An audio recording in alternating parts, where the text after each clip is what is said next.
Hello, and welcome to Let's Talk Midlife Crisis with your hosts, Ashley and Tracy.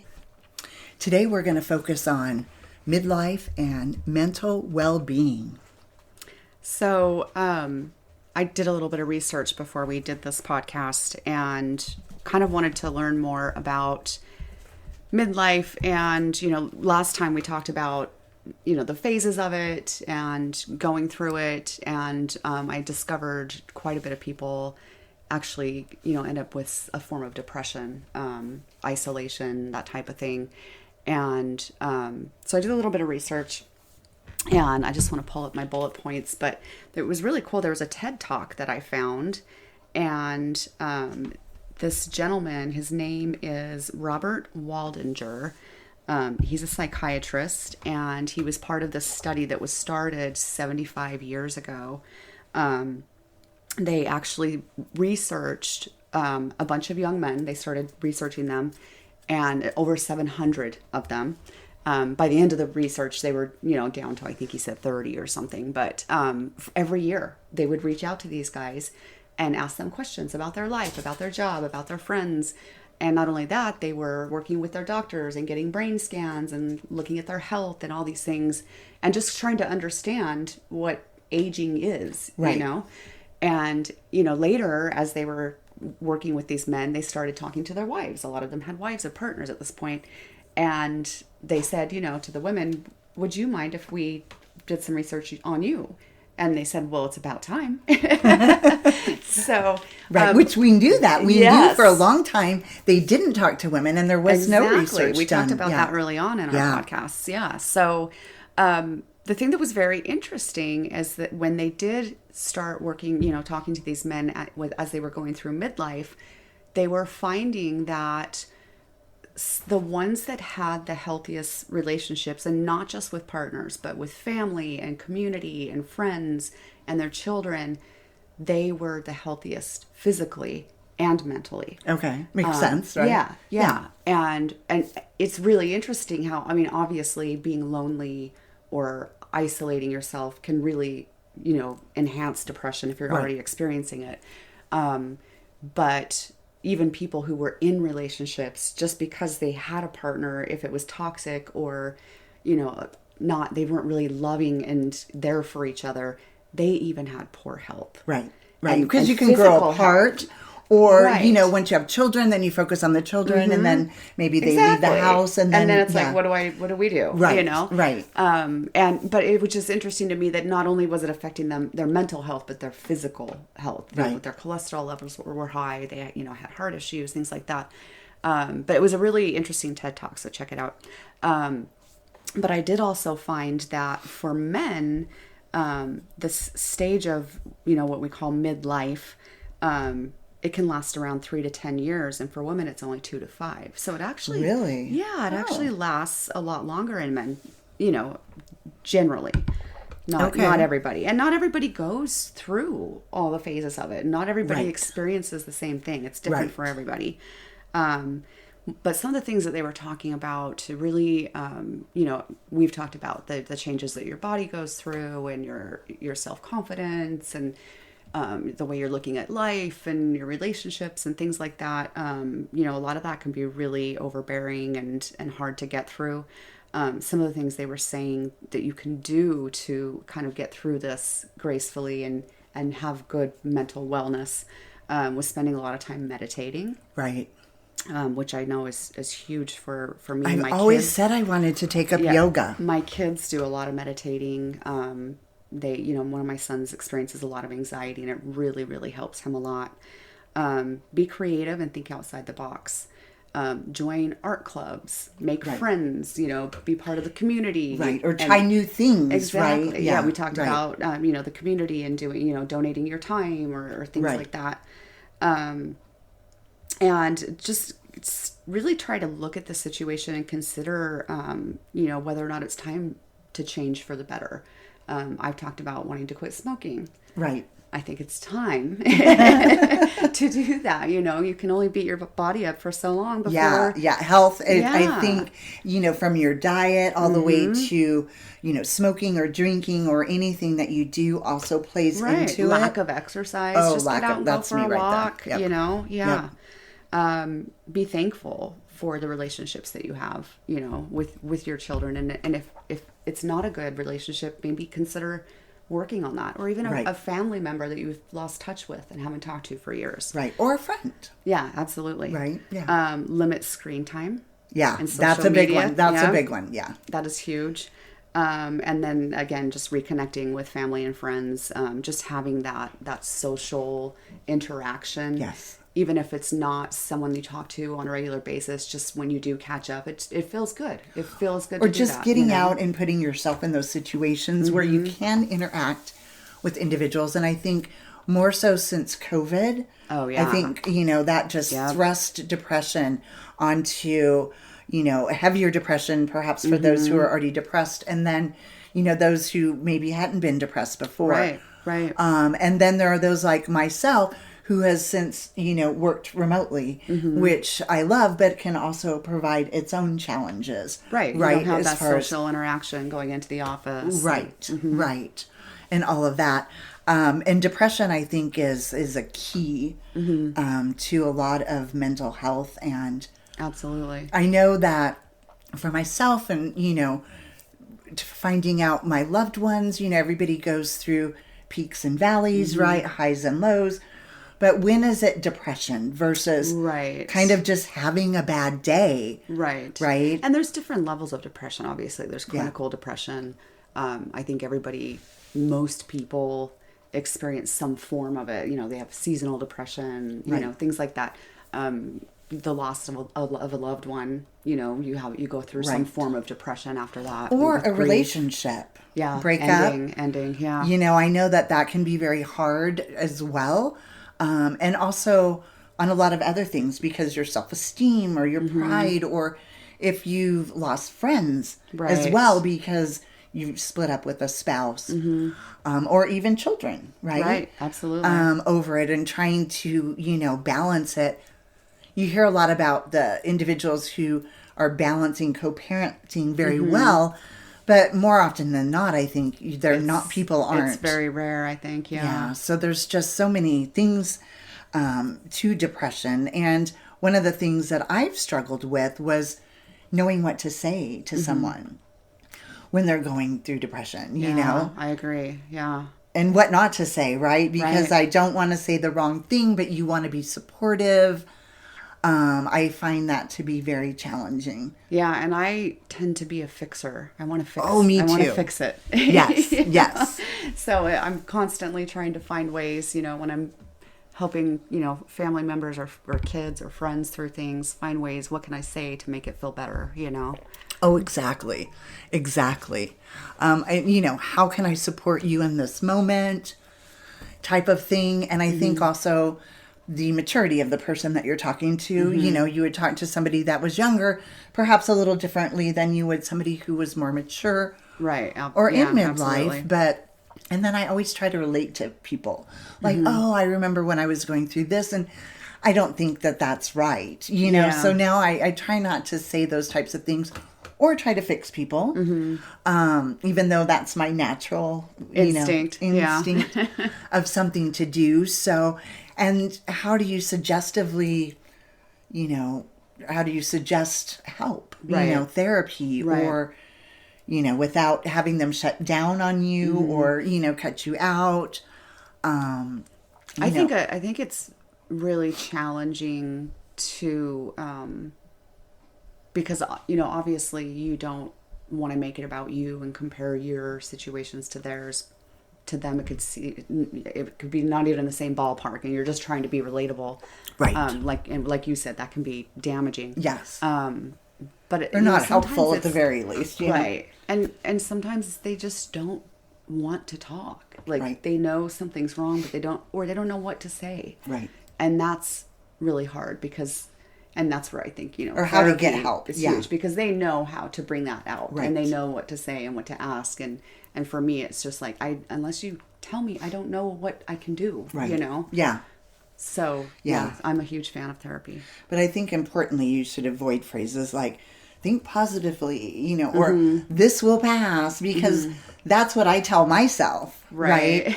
When I get into my own moods, right? But thankfully, mine only last a day or two. Right. And then I'm like, okay, you're done feeling sorry for yourself. Get up. Right. And, Get in gear. Get in gear and all that kind of stuff. But, I think holding back on offering solutions is hard when you ultimately just want to try to help someone, Right. So, but I think it's important that if you are struggling, that you do reach out, and get help. Oftentimes, we talk to each other. You have mentioned before that you actually have a therapist. Right. So you can help with your family, right? Oh, yeah. I definitely feel like it has really helped. I've learned a lot about myself.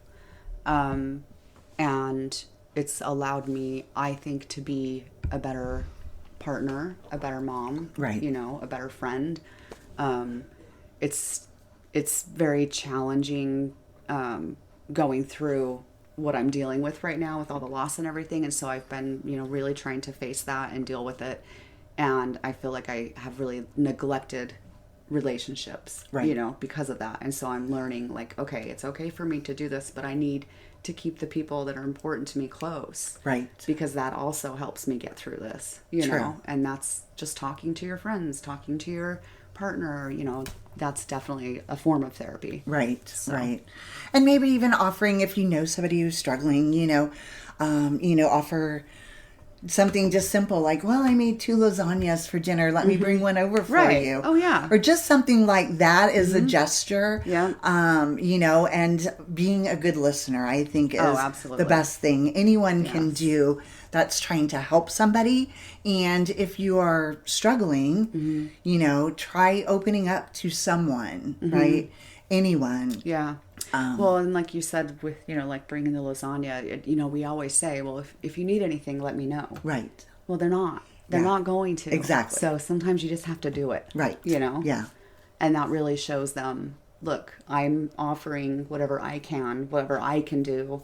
You don't have to ask for it, you know. And then I think sometimes it does kind of let them open up a little more when they do need to reach out. You know? Yeah. So. Or invite them on a walk or a run or, going shopping, something along those lines. And, if hopefully they're in a good stage where they actually get out to do their own shopping and stuff. But if you realize that they're not, offer to, stop by the grocery store. Hey, I'm going to the grocery store. Can I pick you up anything?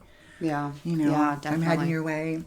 I think it's just important to try not to judge and I think judgment's important because it's not always negatively, right? But you just, like you said, you want to help, you want to fix things. So you're automatically creating a judgment over someone. And I think that's, a lot of people are standoffish about that because they don't want to be judged. Right. Right. I don't want to be judged, and then at sometimes when I'm in a low, I don't really care. Yeah. You know what I mean? Yeah. Like I would open up to you, where I wouldn't open up to others about, certain things that I'm going through just because I know I'm going to need your support. And I feel with us, it's always without judgment, right? Absolutely. Yeah. We have that. We know we have that kind of Unconditional relationship. and non-judgmental thing. And so if you're going through something and you need somebody to vent to, which is what I often say, because venting, it's so healing. It really is. It really is. It's very therapeutic. And, journaling, if you don't feel comfortable reaching out to someone or you feel you don't have anyone, again, journaling, I think, is absolutely very helpful. I think for me, something that's very healing for me when I'm going through tough times is music. Yes. I've always been a huge fan of music. I love so many different genres and pretty much all of them. And just listening to music sometimes is just, just very soothing. Or if you're in an angry mood and you want to play some heavy metal, sometimes it just feels good to be angry. I have a couple of those songs, but it makes you feel better. It does. Yeah, when you sing at the top of your lungs. And music therapy is really a thing. Yeah. You know? Yeah. So, and for me, it always brings me back to, mostly, I do have those songs where I play and scream in the car by myself at the top of my lungs, which also makes me feel better. But there's a lot of songs that bring me back to a place and a time that just provide pure happiness. Great memories, or just something that makes you just want to dance. Just good vibes. Good vibes and good music. Definitely agree with the music part too. But yeah, I think it's important that if you're suffering from, any kind of depression or anxiety, to do your research, do your homework first internally on yourself. Right. Which is where journaling can come in handy. Yes. Writing down what you're feeling, what you're thinking. Yeah, and the cycles even what that you're eating, you're... how you're sleeping through the night, things like that, to understand what your body's going through and when, and kind of maybe link it to other things. Right. Is it around your cycle every month? Because I think that's important to know too. Right? You have to know yourself and your body, and am I crazy, or is it just, or is the whole, is it me, or is the whole world crazy, right? And then I'm like, okay, it's the whole world is crazy. I know that for a fact now, but I think also trying to align it with what's happening, with to yourself, your body. your body. A lot of it could be, it's just, you're entering that season in your life and things just don't work the same way as they used to, right? When you're going through your cycles, and perhaps that's when you get severe highs and lows. Absolutely. And you're not even realizing that, it's continuing on. And that's, definitely can affect, sleep is huge. I mean, if you're not getting good sleep, it's definitely going to affect your moods through the day and the way you feel and look at things. And I think that, every fall I kind of go through this funk kind of, and, I lost my father. He died in November, many, many years ago. And then my brother at the end of September, also quite a while ago. So I always notice in the fall, I kind of get into this weird funk. Right. And I know, what it is. It's just that it's the air. It's just that time of year. And it was a really difficult time in my life, twice that it happened during that season. And so I know every year it's going to come. And, obviously it's gotten less and less as time goes, and I've learned, that, okay, it's coming. I know why I'm going to be feeling kind of off. And you just kind of learn how to get through it. And I just try to think of, good things. And so it can be stuff like that too. Right. Right. And knowing it is, is a lot of it, so that you can try to prepare, or at least know when you get there what it is, that's... And how you can get through it. Thinking about good memories, or writing down memories that are, even stuff that's sad, or just have a good cry. Right. Right. I miss them. Sometimes I just need to cry about it. And you'll know in advance that you're going to need to, provide yourself with more self-care during that time of year. Exactly. Whether it be support, or, definitely making sure of your diet and your exercise. Sleep. And sleep. Absolutely. Yeah, which isn't always easy to sleep when you're, when you have anxiety, and it could even be over work or... Right.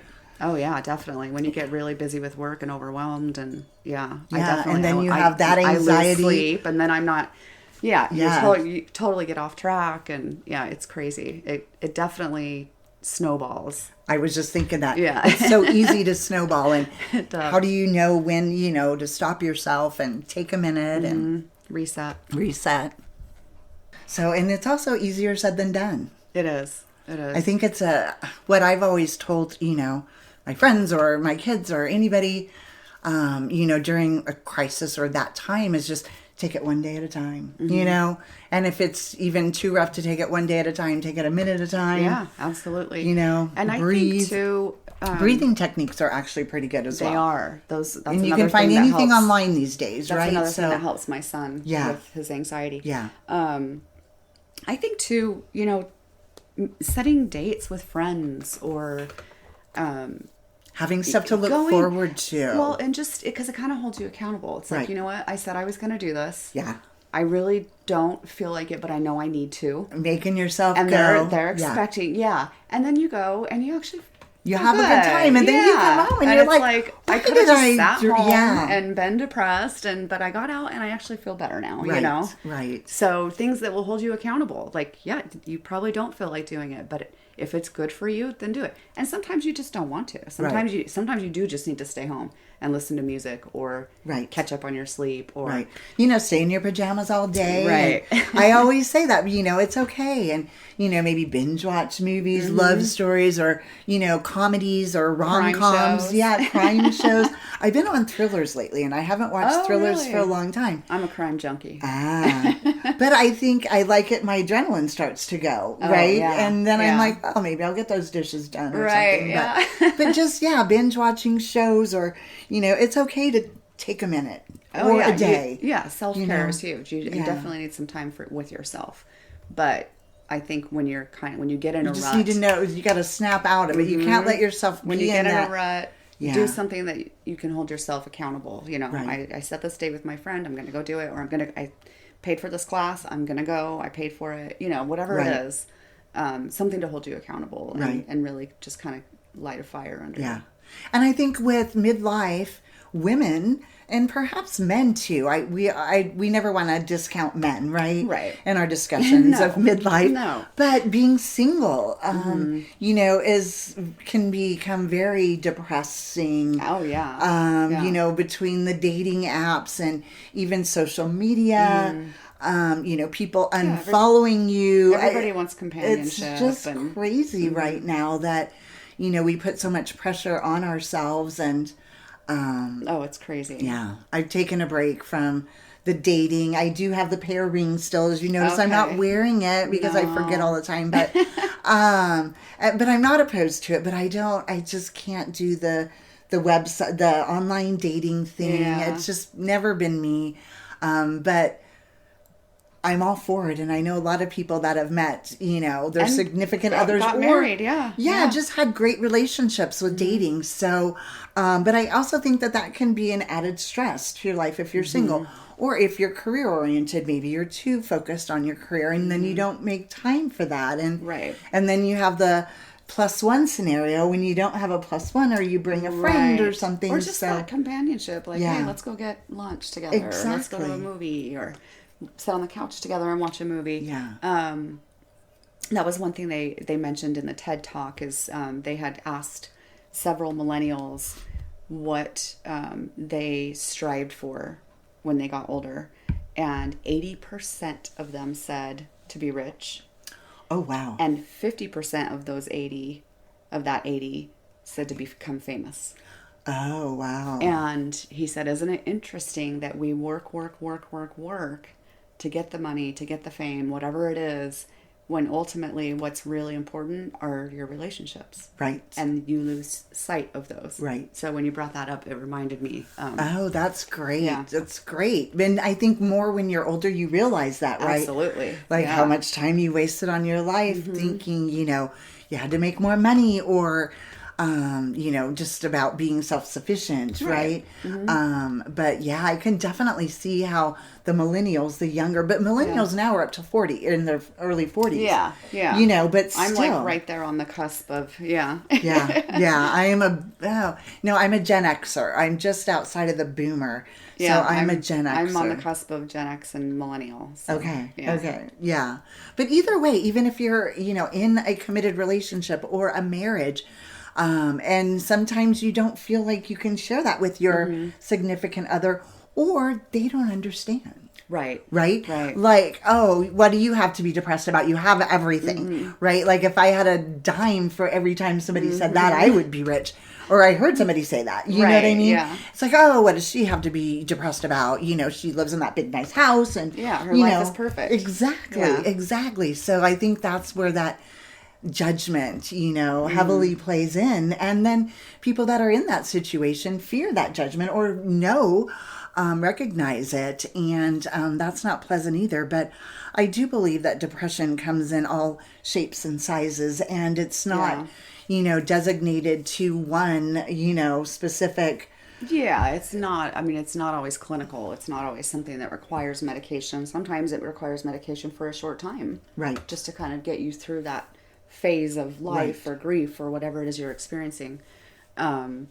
So, yeah, I mean, I think a lot of people think of depression as, oh, they're mentally ill. Like, no, everyone experiences some form of depression. So yeah, especially over the course of your life, right? I think more so maybe when you're older than you're younger, because your outlook on life is just so much different when you're younger. But then again, these days, the depression for young adults is scary to me. I think that's why we wanted to talk about this, because I think that, across the country, overall, it's a crisis of mental health and well-being. It's become kind of a scary world, which between the pandemic and the wars going on, the refugees, the fake news, politics, the social media, you don't know what to believe.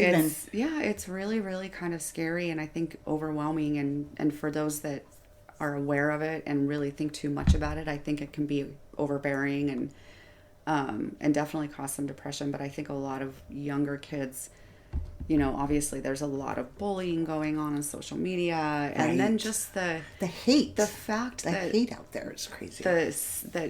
The social media is, it's like who they are. Right. How many followers do you have? How many likes did you get on your picture? I mean, I remember when my kids were younger, if they didn't get so many likes in the first 2 minutes of the post, they would delete the post. Yeah. And I shut that down right away. I was like, you're kidding me. Right. What? And I think that's important for the young adults, young people, is to limit the amount of screen time. Really, it is. And I think it's as simple as swiping on your phone, because generally speaking, they're under your, contract, right? So contract account. Or whatever on your account. But definitely, getting them outside and doing things, out in nature, just walking. God forbid, even go to the mall, something along those lines. Or take them for a coffee. Go get a coffee or go get a tea. Right, a movie or something besides, it's hard. It's hard. And I think even, young adults, not just the younger, teens and stuff, young adults definitely, spend too much time on your screens. And compare themselves to what they're seeing, which is not always real, what they're seeing. They see people living these extravagant lives, and it's like, is that really what they're doing? Are they really happy? Right. Right. Yeah. Social is definitely, it can be challenging. Yeah. I think you just have to, your mindset has to be in a good place in order to use it. And, don't take it personally, and know when it's not healthy for you. Right. That's one thing I'm really proud of my son that has anxiety. He's gone. I mean, I don't think he's ever had an Instagram until recently. He just created one. He's 27 years old. Right. But he recognized, he knew, that it just wasn't good for him. And there's times where he deletes all of it off his phone because he's getting too overwhelmed with it. And so he's really good at recognizing that, and just know, when it's time to just, if you have to delete the app, your account's still going to be there. Right. Just delete the app. Or turn your phone off for a while. Yeah. Take a break. Shut it down. Yeah. So if you're suffering, from depression or anxiety or any, mental unwellness at all, reach out to somebody who's close to you, find someone you can talk to about it. I think that's key. It's imperative. Don't wait too long. Yeah. If it doesn't seem to be going away after, a relatively decent amount of time, recognize that.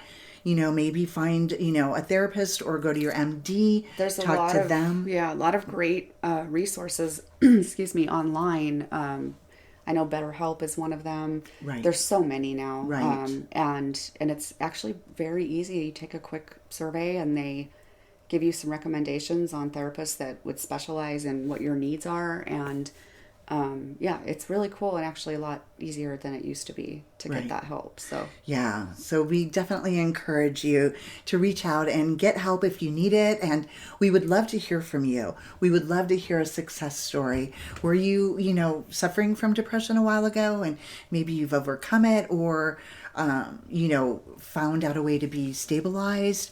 We definitely want to hear your successes. So don't hesitate to reach out and share that with us. We'd love to hear from you. And that just about wraps it up for today. Thank you for joining us on Let's Talk Midlife Crisis. Embrace the change. Join the conversation on our website at letstalkmidlifecrisis.com or our Facebook or Instagram and YouTube channels. We'd love to hear from you guys.